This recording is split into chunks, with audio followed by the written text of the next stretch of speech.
Digong hari ng pagmamahalan, Bongbong hari ng katahimikan. Sila'y dating magkaibigan, ngayon public idi number one. Digong mahal ng taong bayan, Bongbong parang dinid malang. Sila parang walang pag-asa na maging magkaibigan pa.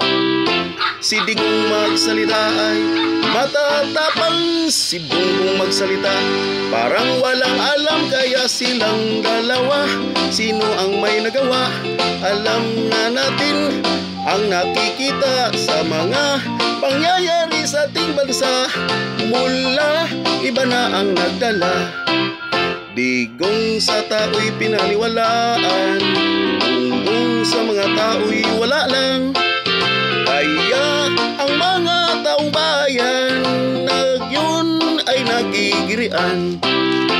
Si Digong ay kinatatakutan, si Bongbong ay kinakaya lang. Kaya ang mga tao ay namimiss lang ang ating katahimikan ng ating bayan. Kailan kaya muling matitikman ang dating kapayapaan?